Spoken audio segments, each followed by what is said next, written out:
versos 18 e 19.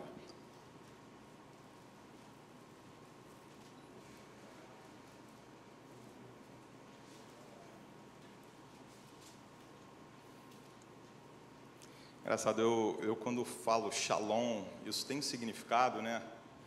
E eu lembrei agora da irmã Rotileia. Eu sei que alguns irmãos podem estar passando por algumas dificuldades, e esse shalom, ele tem um significado muito forte, né? Porque a paz do El Shaddai, a paz de Jeová, a paz do nosso Deus, que excede todo entendimento. Então, a minha saudação com vocês essa noite é que essa paz invada esse lugar, não só esse lugar, mas as nossas casas também, né? Num tempo que tem sido um pouco difícil, mas Deus é muito maior do que qualquer dificuldade. Não sei por que eu estou falando isso, mas eu estou sentindo um tempo de dificuldade na vida de muitas pessoas e venho declarar isso sobre essa igreja. Vamos ler. Ao amanhecer, quando retornava para a cidade, Jesus teve fome. Avistando uma figueira à beira da estrada, aproximou-se dela, porém nada encontrou, a não ser folhas. Então decretou-lhe: nunca mais se produza fruto em ti. E no mesmo instante, a figueira ficou completamente seca. Eu não sei quantos de vocês já ouviram essa passagem e ficaram um pouco em dúvida. Jesus, ele está nos seus últimos dias de vida, e eu não sei se vocês lembram, no início do capítulo 21, Jesus está em Batfagé. Batfagé é um povoado que tem perto ou ao lado do Monte das Oliveiras, caminho de, talvez, eu acho que 1 quilômetro até Jerusalém. E ele já ia para Jerusalém, contrário à vontade de alguns, porque sabiam que os religiosos estavam perseguindo ele, queriam matá-lo. E aquilo, na cabeça deles, era quase certo que acontecesse, indo a Jerusalém, que era o centro da religiosidade naquele centro do país, né? E da religião. E ele, em Betfagé, ele envia os discípulos adiante no povoado para recolher uma jumenta e o jumentinho, que ele ia entrar na cidade em cima desse jumentinho. E ele entrou em cima do jumentinho e foi aclamado pelo povo, por aquela multidão, como rei. Hosana, Hosana, bem-vindo aquele que vem em nome do Senhor. Logo após, ele passa um dia, e esses dias finais de Jesus ali em Jerusalém, eles são muito ricos em ensinamento, em exortação. E ele, quando ficava em Jerusalém, ele quando ia a Jerusalém, ele não dormia em Jerusalém. Ele dormia na casa de Lázaro, Marta e Maria, que ficava em Betânia, que era um povoado também, cerca de 3 quilômetros. Eu nunca fui lá. Um dia que, se os irmãos quiserem pagar uma passagem para mim, eu acho que eu vou dizer com mais precisão. Mas é interessante saber que ele não ficava em Jerusalém. Então, no dia seguinte, logo depois dele ter sido aclamado, foi ao templo, pregou no templo, curou pessoas, fez a purificação do templo, ele dorme e no outro dia, logo pela manhã, ele volta a Jerusalém para mais uma jornada. E nesse caminho ele avista uma figueira. E aquela figueira, a Bíblia fala que ela tinha folhas. E ele olhou para a figueira e teve fome e falou: eu vou até a figueira e vou ver se eu recolho algum fruto. E ele recolhe o fruto. Aliás, ele vai até a figueira e não acha nenhum fruto. E quando ele chega na figueira e não acha nenhum fruto, ele amaldiçoa a figueira. E aquela figueira seca instantaneamente. A cabeça de vocês não tem alguma coisa errada aí, não? Não parece que houve uma injustiça com a figueira? Gente, a figueira peca? Não, a figueira não peca. A figueira não tem uma condição moral que possa ser julgada. Poxa, você está errada. Mas Jesus agiu ali profeticamente. E nós vamos ver por que ele agiu profeticamente. Na verdade, ele cria a partir dessa figueira, que tem um significado no mundo espiritual, uma alegoria, que ela é retratada não só no Evangelho de Mateus, mas também no Evangelho de Marcos, de tão importante que ela é para as nossas vidas. Essa alegoria, em primeiro momento, ela se refere a Israel, mas que pode ser refletida também para as nossas vidas hoje, como descendentes dos judeus. E a partir dessa figueira, nós podemos extrair, e eu separei aqui, 3 lições. A primeira delas é que Deus busca frutos no seu povo. E a falta de frutos desagrada a Deus. E eu não sei quantos de vocês, quanto tempo vocês têm na igreja, eu olho para uns, eu conheço há mais tempo, outros eu sei que foram criados no Evangelho, e outros já frequentaram algumas igrejas de denominações diferentes. Mas esse sentido de fruto ainda é dúbio no nosso meio. A gente olha para fruto e às vezes não sabe. Olha que eu pesquisei diversas opiniões, estudos, pessoas dando palavras sobre pregações sobre o tema, e algumas pessoas dizem que fruto é conversão, mas fruto não é a conversão. Algumas pessoas dizem que fruto são as obras, mas eu desafio vocês a transgredir esse pensamento e nós enxergarmos um sentido mais profundo da frutificação. Jesus, nesse tempo, nesses últimos dias também em Jerusalém, ele profere algumas parábolas. E uma delas é a do semeador. Quando ele vai semear, quando o semeador vai e lança a semente na terra, ele encontra um coração. E aquele coração pode ser fértil, pode ser profundo, pode receber aquela semente e trabalhar com ela ou não. Uma outra figura que Jesus coloca em João 15 é que ele seria uma videira e que nós seríamos ramos. E a partir desses ramos, nós deveríamos gerar frutos. E se nós não gerássemos frutos, nós seríamos cortados e jogados fora. Dentro de uma lição de botânica, não sei quantos de vocês gostam de mexer com plantas, mas as plantas, elas têm uma energia que vem a partir da raiz, vem pelo caule e depois vai para os ramos.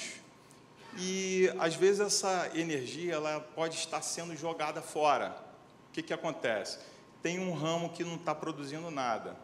O jardineiro, o que ele faz? Ele vai lá, dá uma picotada naquele ramo e a energia da planta ela começa a ir para os ramos que estão produzindo mais. E aquela produção aumenta naqueles ramos. E aquele ramo infértil, ele é jogado fora. Assim, Jesus falou. Eu vou ler o texto para situar melhor vocês. Fica em João 15. Eu sou a videira verdadeira, e meu Pai é o agricultor. Todo ramo que estando em mim não dá fruto, ele retira, e todo que dá fruto, ele limpa, para que dê mais fruto ainda. Vós já estáis limpos pela palavra que eu vos tenho transmitido. Permanecei em mim, e eu permanecerei em vós. Nenhum ramo pode produzir fruto por si mesmo, se não estiver ligado à videira.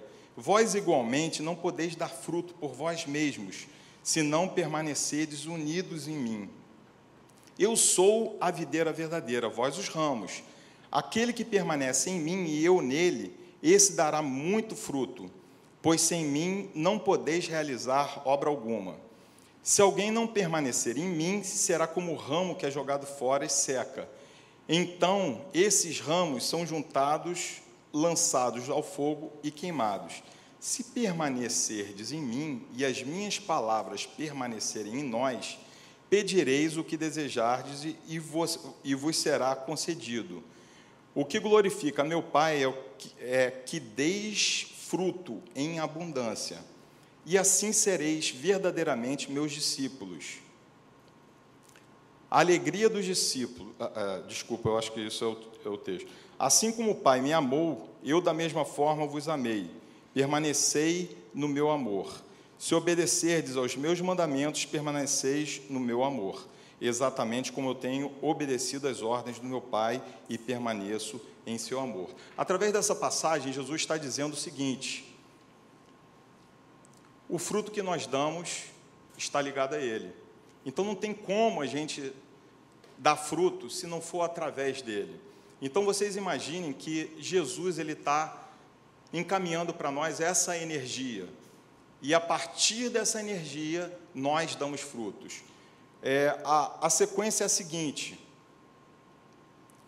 Jesus semeia, nós apenas somos complementos desse semeador, nós somos como a mão que estende a partir dele.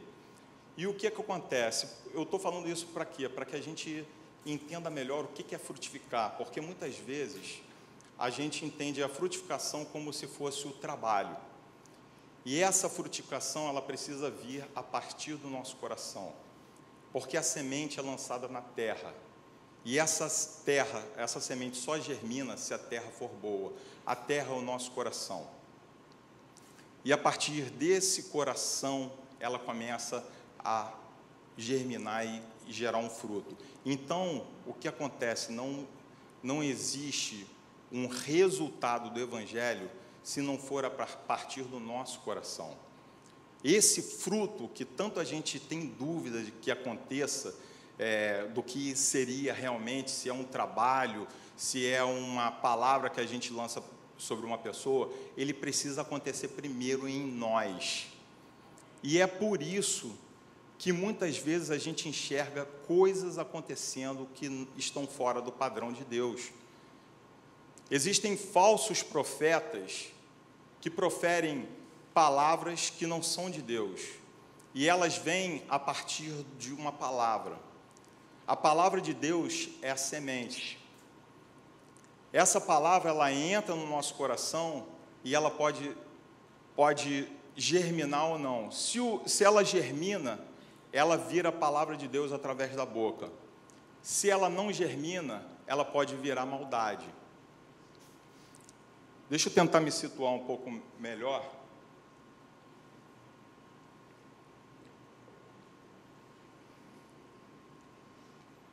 Como se fosse aquela árvore ali. A nossa vida não é a árvore. Apesar de ter algo que diz a árvore somos nós, né? A árvore não somos nós, a videira é Jesus. E Jesus, ele nos coloca como ramos, e esses ramos, eles podem estar nele ou não estar nele. Em um momento, Jesus fala que no final dos tempos, muitos se achegarão a ele e dirão: mas Senhor, em teu nome, nós expulsamos demônios, em teu nome operamos milagres. E ele fala: apartai-vos de mim, malditos, porque não vos conheço. O que ele quer dizer com isso? Essas pessoas, elas geraram fruto para o reino? O fruto para o reino, se não for gerado primeiro no nosso coração, ele não é fruto. Ele é resultado de um trabalho e da misericórdia de Deus a partir do coração da outra pessoa. Na verdade, quem converte o coração do homem não somos nós. Quem converte o coração do homem é Deus, e pela palavra que Ele profere diretamente a nós ou através de nós. Quando nós geramos frutos, e geramos frutos por bem, Jesus fala: a árvore boa gera fruto para o bem. Como pode uma árvore boa gerar frutos ruins? E como pode uma árvore ruim gerar frutos bons? Então, pelos frutos nós conhecemos as pessoas, mas cabe a nós realizarmos esse conhecimento.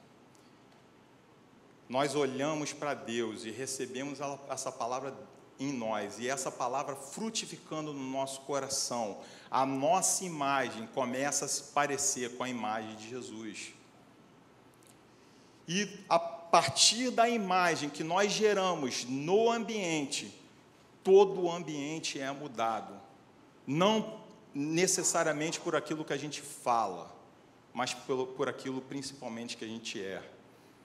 Por isso, tantas incoerências dentro da igreja. Eu já fui de algumas igrejas, denominações diferentes, e eu creio que muitos daqui já passaram por isso também, viram muitas coisas erradas acontecendo, e muitas vezes a gente se traumatiza, a gente passa a enxergar até um Deus diferente, passa a andar para trás, ou fica estagnado, porque parece que Deus não é aquilo que a gente pensava, porque as pessoas estavam lá, estendendo mantos sobre o caminho de Jesus e falando, Hosana, aquele que vem em nome do Senhor, e no dia seguinte, ou 2 dias depois, eles estavam falando, crucifica-o, solta Barrabás, que o sangue dele caia sobre nós e sobre os nossos filhos.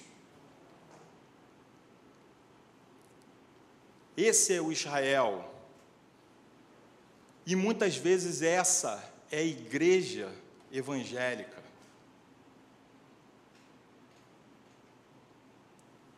Que mata os seus profetas, apedreja aqueles que são enviados. E quando você vem com uma palavra de exortação, é para que as coisas sejam esclarecidas e o caminho errado seja demonstrado para que você vire e alcance o caminho certo. E qual é o caminho certo? Nós falamos, Jesus quer e Ele exige isso de nós, que nós frutifiquemos, que nós não tenhamos uma vida sem frutificação. Esse é o verdadeiro fruto que nós precisamos ter na nossa vida, um fruto para o bem, um fruto que a gente entre no lugar e as pessoas olhem para a gente e que elas falem assim, esse é cristão, esse é aquele que vem em nome do Senhor, nesse eu confio, essa palavra é a verdade, a partir dessa palavra eu conheço mais de Jesus, eu consigo ter paz no meu coração a partir de só vendo esse homem e pelo que ele fala, mas muitos de nós, e a gente tem visto isso no meio da igreja, temos impedido a atuação de Jesus, pelo contrário, isso é uma árvore boa ou é uma árvore ruim? É uma árvore boa que gera frutos malignos? Porque eu olho para muitas pessoas dentro da igreja, eu acho que eu empaquei no início, porque eu estou um pouco receoso de falar essas coisas, mas eu acho que a gente precisa entender, e eu não sou melhor do que vocês, eu acho que a gente precisa se reconhecer como pessoas que precisam melhorar o tempo todo, que estão aquém daquilo que Jesus quer para as nossas vidas. E a partir desse momento, a gente começa a gerar frutos que deem resultado no mundo espiritual, porque é dentro do fruto que se encontra a semente, e a semente é a palavra de Deus. Se a semente está dentro de mim, e é uma palavra de Deus que eu gerei a partir de mim mesmo, isso não pode gerar resultado no mundo espiritual. Mas se a semente que está dentro de mim, ela vem da palavra de Deus, interpretada não da minha forma, mas da forma que Deus quer, isso vai gerar espírito no nosso ambiente. E é isso que Deus quer que nós façamos, que nós sejamos, ao invés de que nós fiquemos apenas realizando tarefas. A vida de cada um aqui é importante dentro desse evangelho. Eu vejo, é difícil até você definir.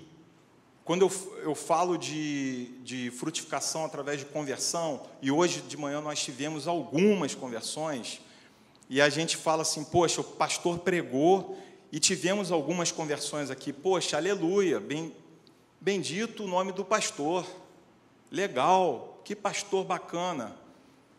Billy Graham pregava para estádios cheios e milhares de pessoas se convertiam. E eu posso atribuir a Billy Graham a autoria daquelas conversões? Eu posso atribuir ao pastor a autoria daquelas conversões? A conversão é resultado da atuação de Deus direto nas pessoas a partir de um ambiente que é formado pela igreja, com I maiúsculo, que é formado a partir de todos nós. Todos nós somos igreja. E quando uma pessoa está destoando, a igreja perde a força. Então é preciso que todos nós frutifiquemos. É preciso que nenhum ramo da videira fique fraco. E quem diz que vai ser jogado fora não sou eu. Às vezes a gente tem algumas questões dentro da igreja que são tristes até.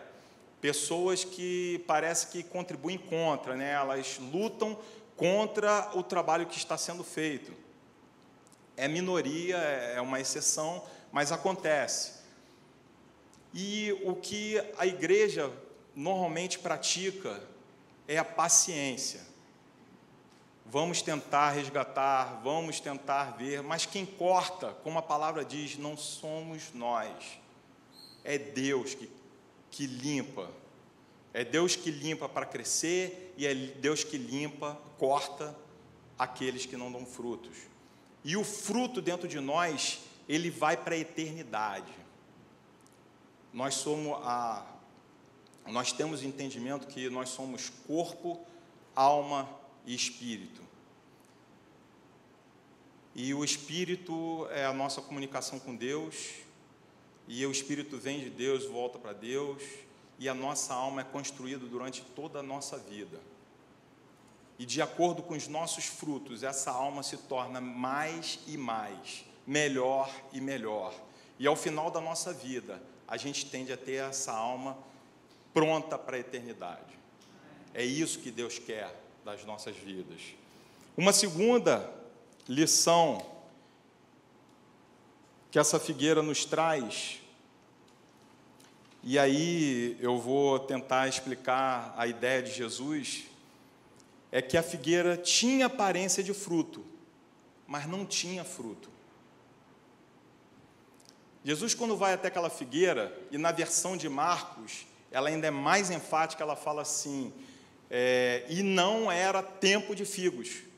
Por isso que me causou tanta indignação. Indignação não, porque eu não posso ficar indignado com Jesus, mas dúvida. Porque eu sei que Jesus está certo, mas eu não consigo alcançar como é que ele está certo. Eu não sei vocês, mas eu tenho sempre esse pensamento, eu não estou entendendo alguma coisa. Jesus, me ajuda a entender, porque, Deus, por que o Senhor matava aquele povo todo lá no Antigo Testamento? Os ateus, eles chamam Deus, que Deus é esse? Genocida, que mata todo mundo. E nesse momento, quando Jesus entrega essa maldição para a árvore seca, eu confesso que eu tive uma visão greenpeaciana, né? De, poxa, natureza, hoje em dia as pessoas têm tanto isso, né?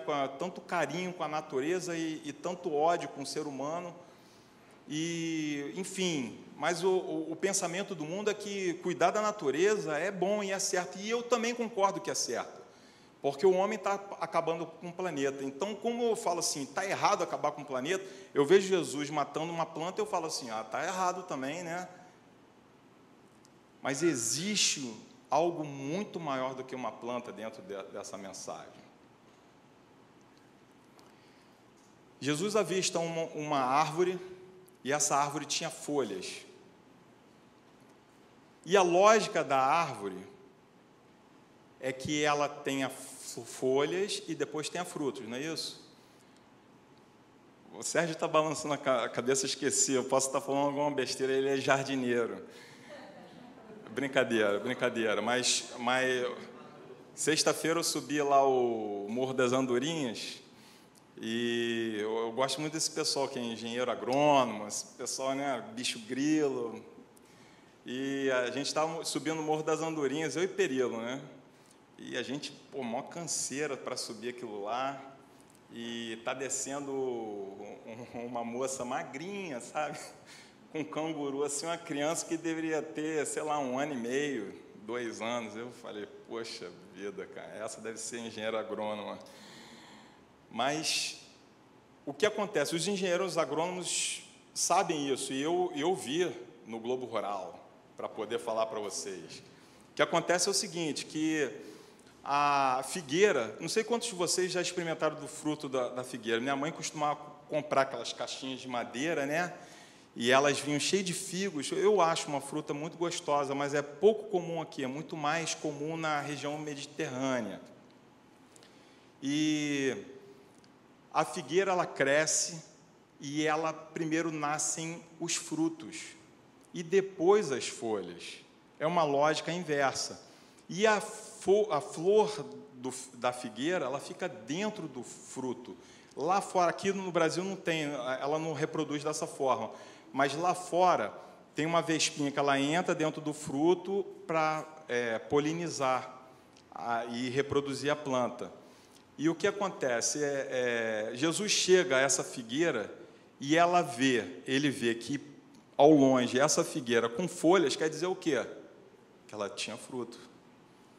E essa figueira, ela é uma figueira enganadora, porque ela não tinha frutos, ela só tinha folhas.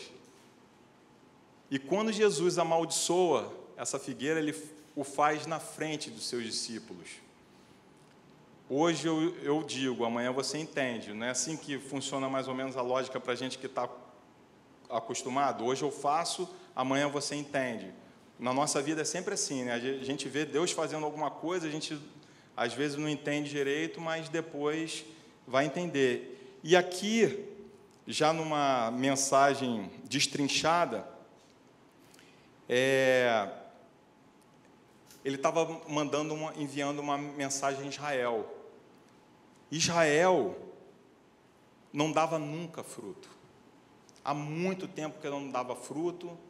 Houve um silêncio profético durante 400 anos antes de Jesus vir. Depois veio João Batista abrindo o caminho, e havia muita religiosidade, havia muito moralismo e nenhum fruto.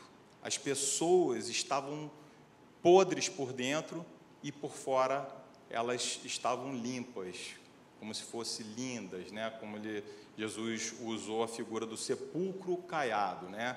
O sepulcro cheio de cal, branquinho por fora, mas por dentro todo podre.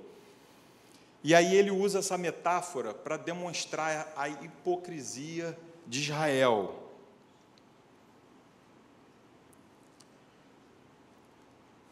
Em Lucas 13,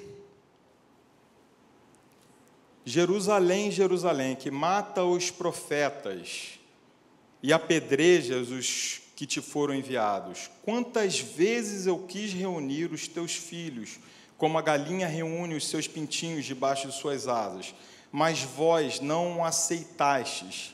Eis que a vossa casa vos ficará desabitada.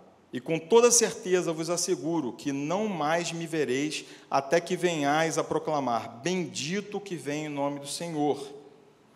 Assim como eu disse, era um povo que uma hora olhava para Jesus e falava, eu quero esse Jesus, eu vou à frente, eu me entrego, e amanhã eu já não quero, porque começam a vir as dificuldades, começam a vir as comodidades, começam a vir os outros interesses, e aí vem o pensamento idólatra, e a partir disso a gente começa a pular de galho em galho, né? Como se a gente tivesse ora num lugar e ora no outro. Isso é uma figura de Israel, e pode ser usada para nós. O coração humano continua a produzir aparências para esconder uma vida infrutífera. Eu fui, durante muito tempo, de uma igreja que ela era ótima de trabalho. mas eu nunca vi tanta coisa errada quanto eu vi naquela igreja. As pessoas, o tempo todo, chegavam lá e elas, não faltava trabalhador para nada, mas o motivo que levava aquelas pessoas a trabalhar não era o coração de Cristo, não era a palavra de Deus que borbulhava dentro do coração delas, mas o que borbulhava dentro do coração delas era status, era aparência, era realização moral, assim como a gente pode ver em qualquer outra religião. Quantas pessoas não fazem o bem para se sentir mais em paz, mas aquilo é uma paz totalmente passageira. Eu ajudo os pobres. Poxa, legal. Poxa, outro dia eu subi o morro e é tão legal você ver os pobres lá e, poxa, eu dei sopão para cara, tinha mais de 100 pessoas. Poxa, muito legal, valeu. No dia seguinte, eu estou na pornografia, eu estou no roubo, eu estou enganando o meu cliente. Que fruto é esse?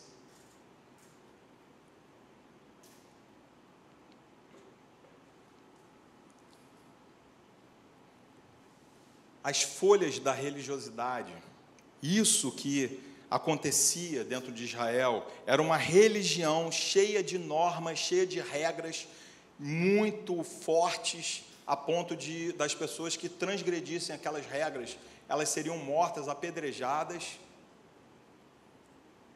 No entanto, elas não receberam aquele que vinha em nome do Senhor, o Cristo esperado, elas não souberam reconhecer o Messias, porque elas tinham a visão de que era uma pessoa que vinha para governar e libertar eles dos romanos.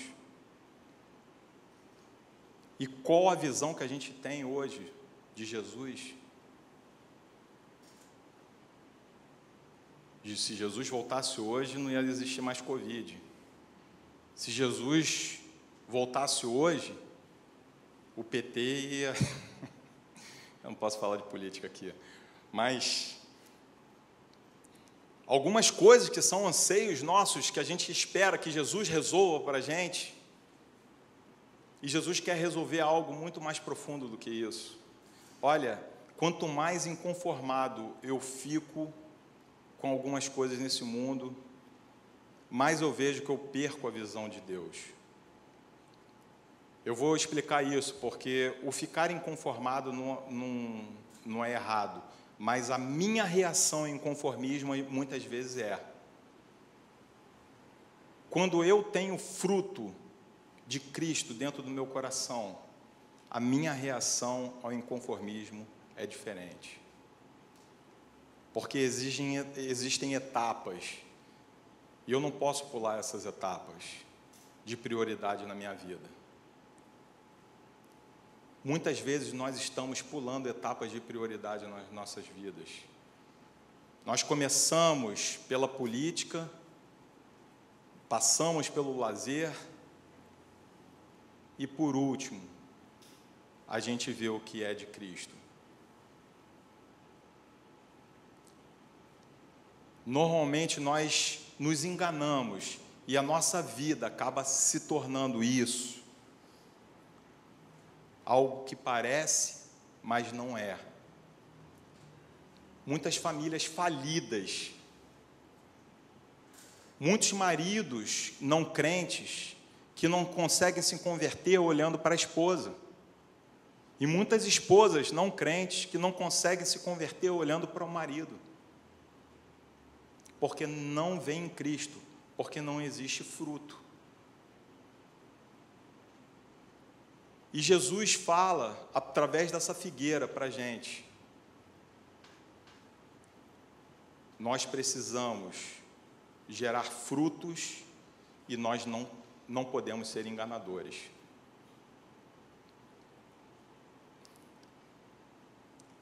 A partir de uma família, e eu vejo muitas pessoas que, às vezes, a gente está comentando, né? E, poxa, que casal legal, né? Eles se dão tão bem. E aí eu lembro sempre dessa figura. Poxa, eles estão bem. Como pode um casal que está bem entre si não gerar fruto para o reino?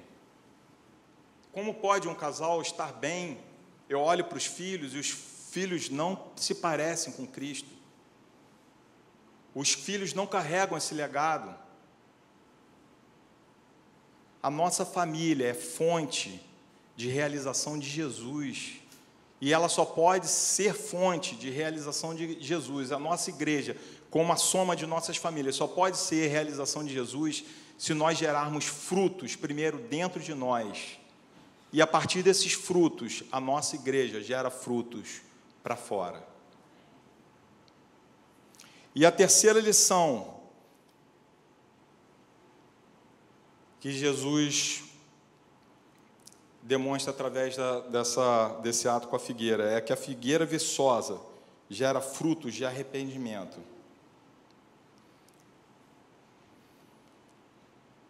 João Batista veio antes de Jesus, abrindo o caminho para ele.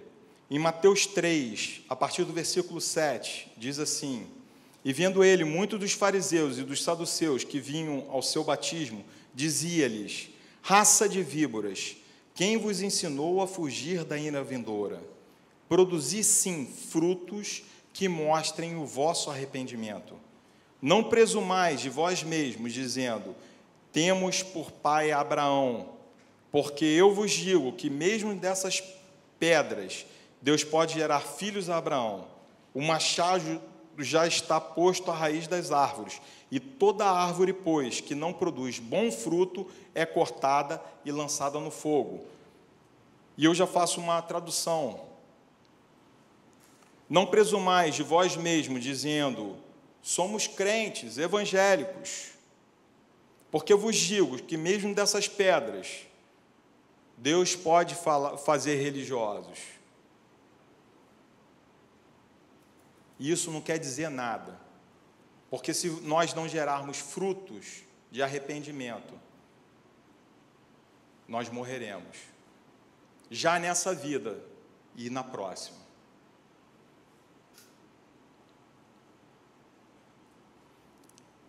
A nossa vida, ela precisa ser uma vida de arrependimento contínuo.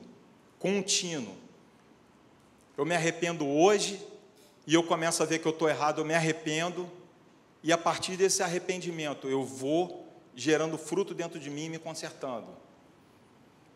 O livro de Gálatas, ele é muito importante para a igreja hoje em dia.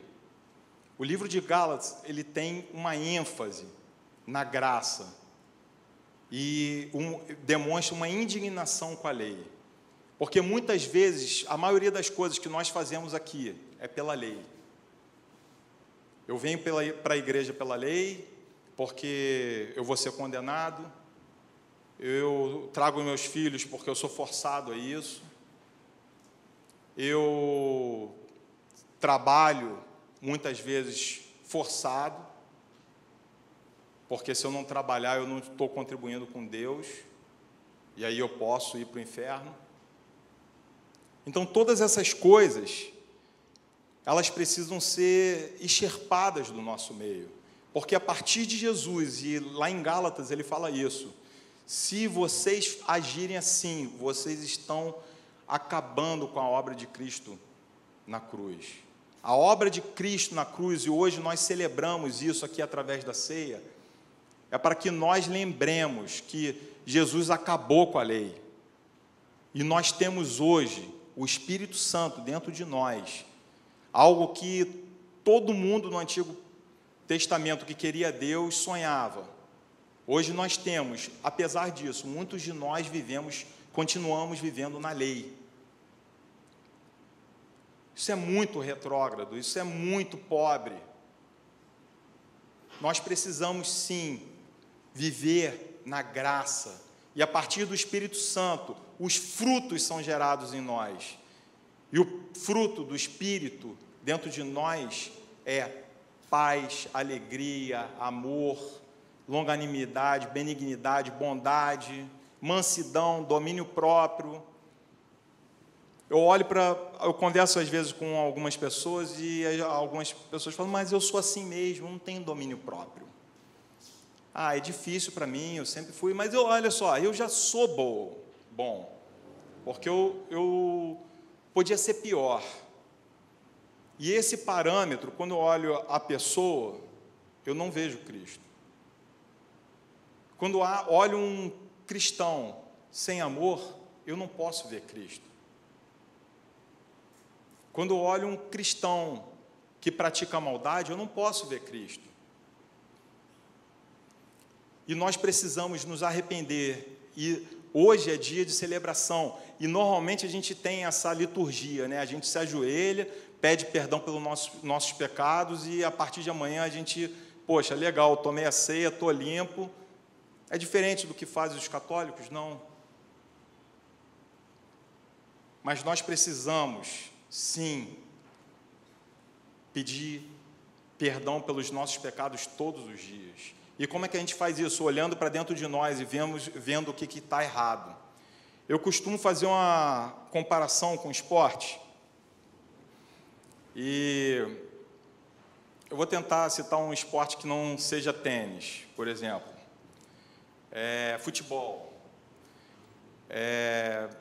Todo esporte tem uma mecânica do golpe. E a gente sabe que o Flamengo não faz gol de falta há muito tempo, né? Você fica feliz com isso, né? Tudo bem. O que a gente sempre comenta entre nós flamenguistas? Poxa, bota um cara lá para treinar falta todo dia, o dia inteiro, como fazia Zico, como fazia Pelé, como fazia todos esses caras que marcavam gol de falta toda hora, e a mecânica dele vai melhorar e ele vai acertar aquilo ali. Não é verdade? Logicamente, com a mecânica certa. Só que nós fomos acostumados com a mecânica errada. Muitas vezes, os nossos pais, os nossos pastores, os nossos líderes faziam de uma forma errada e nós aprendemos da forma errada e começamos a fazer isso desde o início da nossa vida, da nossa caminhada. E aí eu falo assim, mas eu não consigo fazer direito. Mas a partir do momento que Deus traz essa luz para você e você começa a enxergar que você faz errado, você começa a mudar. Recentemente eu estou tendo, na verdade, essa experiência no tênis. Eu jogo tênis há muito tempo e eu, de repente, entendi que o meu golpe de direita não está sendo tão eficiente. O que eu fui fazer? Eu fui mudar a mecânica. Então, uma mecânica que eu estou acostumado e já bati mais de 10 mil vezes, 100 mil vezes, agora eu quero mudar. E quando você vai ver, você está fazendo o contrário. Você está fazendo da antiga. Porque o esporte, ele funciona como automatismo. Para quem não pratica esporte, de repente, um bom exemplo é datilografia, né? Digitação. Datilografia, eu me acusei agora. Mas digitação, você digita, né? E você pensa na tecla que você bate? Não. Você bate o G, eu sei que eu bato o G com o indicador, né? O GH com o indicador. Mas vamos fazer o seguinte, em vez de bater o GH com o indicador, vamos bater com o dedo médio. Cara, não vai funcionar. Para você tirar o automatismo antigo e colocar um novo, você primeiro vai ter que ver a necessidade. Cara, não tem lógica você mudar esse negócio. Mas no caso do tênis tem. E eu vi a necessidade, eu evoluí até aqui. Eu quero evoluir mais, só se eu mudar. Então a necessidade já está dentro de mim. E aí eu começo a querer mudar. Vou ter que ralar. Vou ter que fazer 20 mil repetições daquilo ali. Psicologicamente, ocorre da mesma maneira. Nós fomos acostumados, nós crescemos em lares, e eu estou acostumado a lidar com adolescente, eu olho para os adolescentes, eu vejo os pais dos adolescentes. Quando não é o pai, é a mãe. E quando não são os dois. Que a gente vê as características certinhas. Inclusive, outro exemplo do tênis.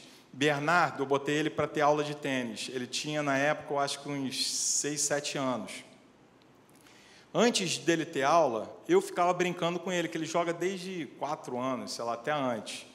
E eu ficava brincando com ele. E eu jogava, tal, repetia. Aí, quando ele entrou no tênis, o professor começou a mudar um monte de coisa que eu ensinava errado, infelizmente.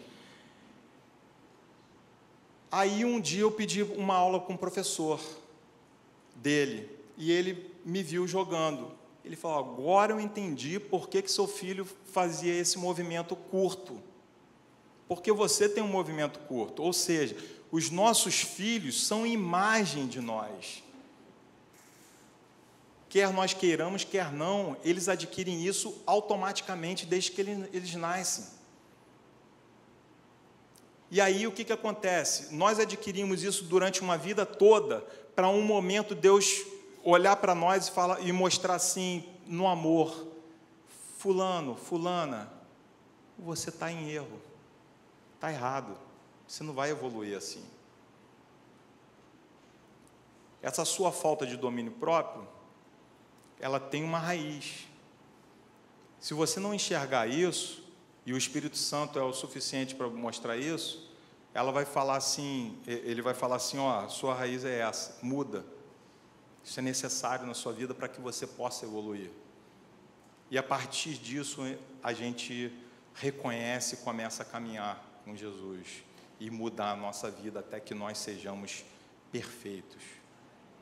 A nossa vida precisa ser como o Cristo. As pessoas precisam olhar para a gente, para as nossas casas, e enxergar algo diferente. Senão a mensagem que a gente traz aqui não tem valor nenhum. E muitas vezes eu posso falar uma coisa, se eu falar uma coisa que eu não faça, quem me conhece nunca vai me aceitar o que eu falo, nem ouve mais. Não é verdade?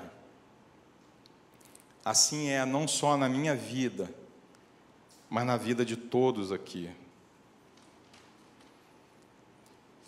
E para a gente terminar, o nosso Jesus, Ele veio aqui para mudança.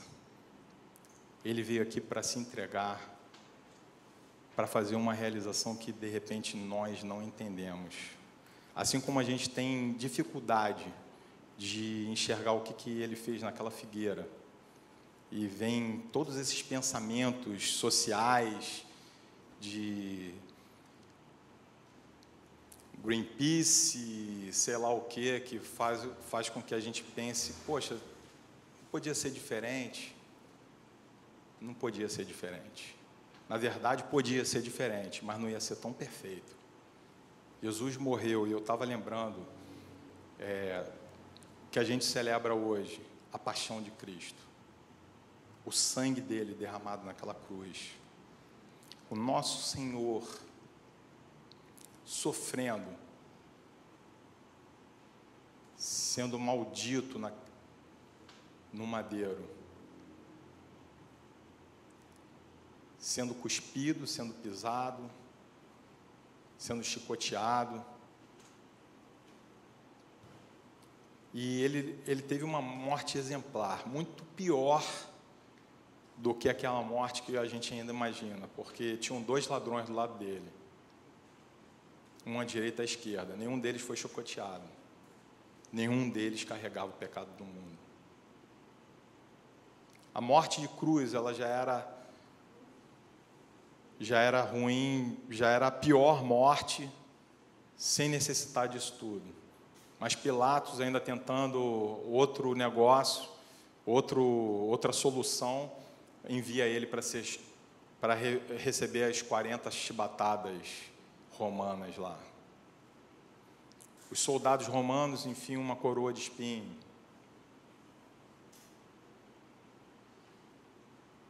Ele é açoitado no caminho até chegar no Gólgota. E para que a gente tenha uma vida diferente, uma vida de fruto. E além do mais, o que ele deixa, o Espírito Santo, é para que a gente não faça força para isso. Nós estamos fazendo errado. Dá para perceber? A gente não tem que fazer força. A gente só tem que fazer certo.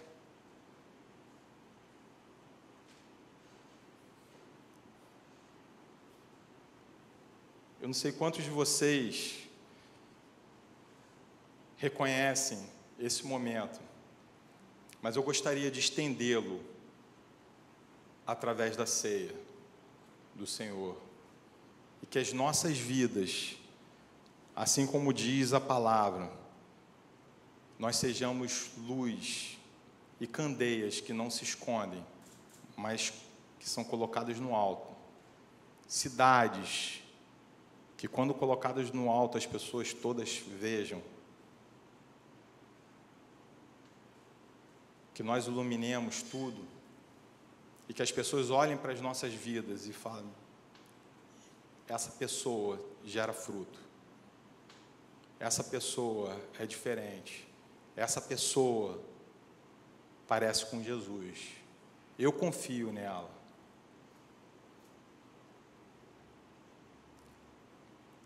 Eu quero orar por vocês e por mim, para que nós possamos, eu acredito que existe muito mais a ser falado e que durante essa semana a gente seja confrontado a partir dessa necessidade de gerar frutos e de permanecer viçosos, diferente daquela figueira. Amém? Pai, nós te agradecemos, Deus, por esse momento. Senhor, pedimos para que o Senhor continue a falar nos nossos corações. Sabemos que é difícil, Senhor, essa palavra, mas nós sabemos que o Senhor nos preparou um caminho diferente, um caminho que é fácil, um caminho que gera vida, e não vida apenas para esse mundo, mas vida para a eternidade, Deus. O Senhor falou que os frutos que nós geraríamos aqui seriam frutos eternos. Pai, frutifica na nossa vida, em primeiro lugar, Deus. E que não sejamos falsos, não sejamos ilusão, mas que nós sejamos pessoas verdadeiras, que transparecem, Senhor, que resplandecem a Tua luz e que espelham a Tua glória, Pai. Pai, eu te peço o Teu carinho, o Teu amor, a Tua misericórdia, a Tua paciência sobre cada um aqui.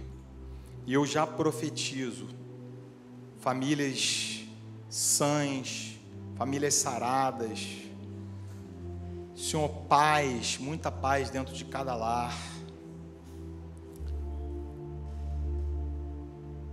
Senhor, que cada esposa, Senhor, gere fruto dentro da sua casa, que cada marido gere fruto na sua casa, que esses frutos sejam para a santificação do lar. E, Senhor, mais uma vez eu te peço, Senhor, que os filhos, Senhor, recebam um legado verdadeiro e que eles cresçam viçosos, Senhor, já conhecendo a Ti muito antes do que nós conhecemos, Deus.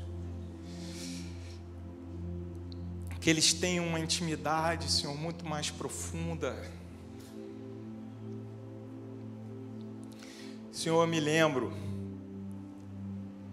daquele momento em que o povo chega à frente da terra prometida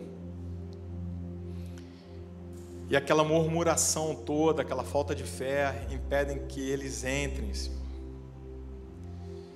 E que o Senhor ali condena o povo a voltar para aquele deserto. Mas eu sei que ali, naquele momento, houve uma ruptura, Pai.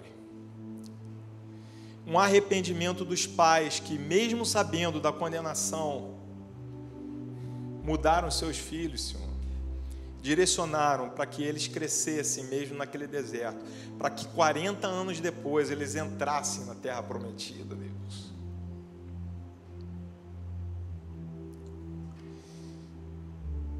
Pai, obrigado pela Tua paciência, pela Tua misericórdia, pela Tua bondade, porque mesmo que nós sejamos falhos, o Senhor tem nos concedido bênçãos sem fim, Pai. Mesmo que nós não sejamos merecedores, o Senhor tem derramado a Sua graça dia após dia, Pai. Eu te peço, assim como nós estamos começando a compreender o que o Senhor fez com aquela figueira, que não é errado, que nós possamos compreender a morte de alguns entes queridos nossos, de algumas pessoas próximas, e que haja fruto através das nossas vidas nesses momentos também, Pai. Obrigado por tudo, Senhor, em nome de Jesus.